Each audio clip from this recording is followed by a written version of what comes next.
homossexuais no Brasil. Mote, como é que foi a criação do GGB? Eu sou paulistano, atualmente tenho 63 anos, cheguei aqui quando tinha 33. Apaixonado pelos trópicos, pelo barroco, pelos negros, enfim, por esse encanto da boa terra, como se chama a Bahia.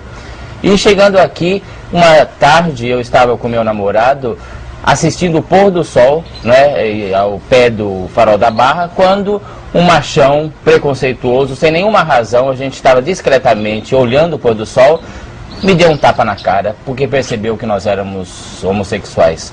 Isso foi um marco dolorido na minha vida, na minha honra, na minha dignidade de ser humano.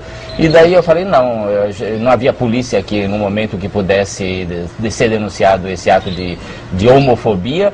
Então eu resolvi fundar o Grupo Gay da Bahia e a partir daí o GGB vai completar 30 anos no Carnaval de 2010, no próximo ano, se tornou o grupo mais antigo e o mais dinâmico do Brasil. E como foi essa primeira reunião? Como foi essa discussão inicial? Como era o cenário da época?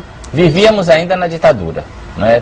Já existiam no Brasil 3 grupos, em São Paulo, no Rio de Janeiro, em Brasília, mas ainda havia o medo do regime militar porque havia restrições, havia repressão a boates gays, a publicações de material sobre a homossexualidade.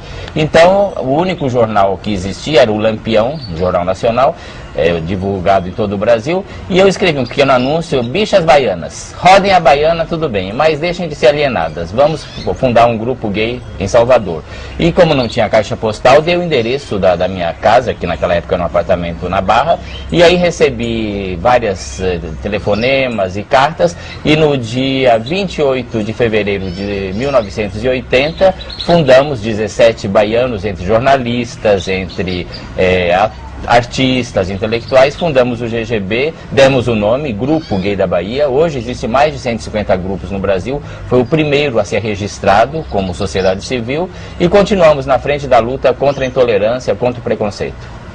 Você construiu uma história aqui na Bahia, mas nasceu em São Paulo. Como é que foi sua formação e sua vida acadêmica antes de chegar aqui?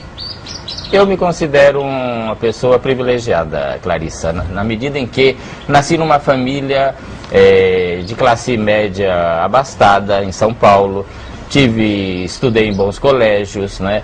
Meu pai e minha mãe intelectuais, minha mãe é escritora com mais de 70 livros publicados de literatura infanto-juvenil, meu pai falava 5 línguas, um homem intelectual. Estudei no seminário da ordem mais progressista do Brasil, os dominicanos, né? Estudei na USP, a Universidade de São Paulo, onde fiz o curso de Ciências Sociais durante a ditadura militar. Consegui uma bolsa de estudos, fui para a França, onde estudei na Sorbonne, que tive como colegas, alguns séculos antes de mim, o Erasmo de Roterdã, o Papa Bento XVI estudou nas mesmas salas que eu estudei. Pois bem, o Fernando Henrique Cardoso, meu colega de Sorbonne, enfim. E daí fiz o doutorado na Unicamp, na época, depois da Universidade de São Paulo, a principal universidade em Ciências Humanas no Brasil.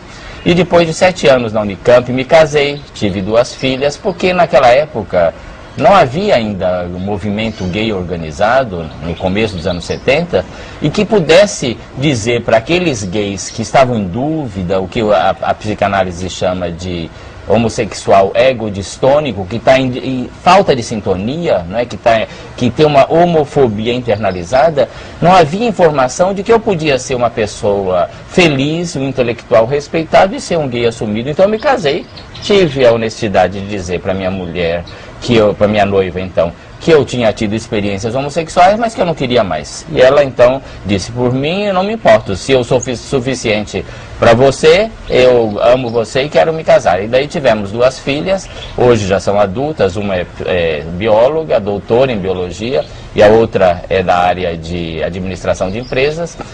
Nos casamos, vivemos felizes durante 5 anos, mas daí eu percebi que eu estava vivendo uma tragédia em vez de uma comédia. Eu estava vivendo uma falsidade, né, uma vida falsa, dupla, e éramos jovens suficientes para recomeçar nossas vidas. Daí me divorciei e não me arrependo um minuto só dessa decisão, porque viver na hipocrisia, na mentira, deve ser terrível. E eu sou um gay assumido, feliz, exatamente porque sou honesto comigo mesmo. E do casamento, Mote, você se arrepende? Isso trouxe algum tipo de mágoa?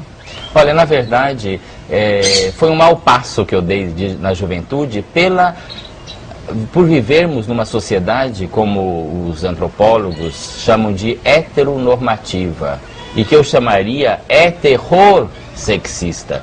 Aqui, hoje é um pouco menos, mas há 30, 40 anos atrás, falar em homossexualidade era um tabu tão grande que as pessoas se benziam, na verdade. Eu nunca vi um homossexual na minha infância, na minha juventude. Não havia modelos que eu pudesse me inspirar. Então, o casamento foi o caminho normal de todo rapaz, todo jovem chegar na idade adulta, tinha que se casar para ter uma esposa, construir um lar, etc. Não me arrependo de ter casado. Minha ex-mulher não foi enganada, eu tive a honestidade de revelar o meu passado homoerótico. Vivemos felizes e dessa união nasceram duas moças que são felizes, me amam, me respeitam, e hoje, depois de muitos anos, me dou muito bem com minha ex-mulher, que se tornou também uma defensora dos direitos humanos. Ela reconstruiu a vida, etc. O conselho que eu dou é que casamento não cura a homossexualidade de ninguém. Se você é gay, se você é lésbica, não queira se esconder atrás de um casamento. Às vezes tem alguns que se casam, até o gay que se casa com a lésbica para fazer um casamento de fachada. Não caia nesse esparro, porque isso vai fazer a vida infeliz sua, da sua mulher, e vai continuar mantendo a mentira como regra de viver, o que é um equívoco. E até os 18 anos, né, antes do casamento, você pensava em ser padre, como você falou. Como foi essa experiência? Como é que foi a experiência dentro do seminário? Eu vim de uma família católica, praticante. Meu pai estudou no Seminário de Trento, o famoso seminário na Itália, onde se realizou o famoso concílio, contra o protestantismo.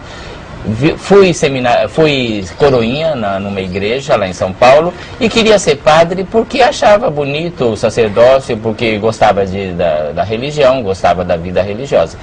Depois de 9 anos no seminário, eu percebi que, na verdade, eu não gostava tanto da vida religiosa, que eu queria mesmo era me tornar um antropólogo, um cientista social. Sair do seminário foi difícil, porque de tantos anos me preparando para aquela vocação e que não deu certo, mas felizmente o seminário eu tenho só boas recordações. Foi lá que eu aprendi a ser disciplinado, aprendi língua francesa, eu saí falando francês no seminário, eu aprendi a gostar de música clássica, de arte, de modo que tenho bons amigos ainda que continuam entre os dominicanos. A Igreja Católica, apesar de toda a inquisição e toda a repressão, inclusive contra os homossexuais, teve um papel muito importante na minha vida, inclusive intelectual, que me tornei um dos especialistas na história da religião no Brasil. E hoje, como é a sua relação com a igreja e principalmente com a religião, né, de um modo geral? Eu não posso ver uma igreja aberta que eu entro na igreja, na verdade. Eu tenho uma alegria, uma satisfação, um prazer em ver a arte sacra. Para mim, o maior e o melhor museu do Brasil é o Museu de Arte Sacra da Bahia, fundado por um homossexual famoso, que era o Dom Clemente Nigra, pois bem, que está completando 100 anos de nascimento neste ano. De modo que a minha relação com a igreja é estética, eu adoro música religiosa. Eu estive em Roma no mês de maio, recentemente, onde eu visitei 72 igrejas que eu anotei na minha agenda, fora as que estavam fechadas, de modo que eu gosto da vida religiosa. Todos os domingos eu vou assistir o concerto de órgão na Catedral, o Barroco na Bahia, às 11 horas, e lastimo que não tenha mais pessoas, quer dizer, somos 10 ou 20 pessoas apenas velhos, sobretudo jovens e negros, não se interessam por música barroca, o que é uma pena. Música clássica faz bem para a saúde mental, para a tranquilidade, né? Pagode leva a briga, leva a agitação, enquanto que música clássica é tranquilizante. Pois bem, de modo que a minha relação com a Igreja Católica é simpática, embora crítica. Eu continuo considerando que a Igreja Católica e as igrejas cristãs em geral têm as mãos sujas de sangue dos homossexuais assassinados. Porque, infelizmente, o atual Papa e, sobretudo, essas igrejas evangélicas pentecostais pregam o ódio contra os homossexuais. E o Brasil, por ser o campeão mundial de assassinatos de gays e travestis, né, a Igreja continua sendo a grande culpada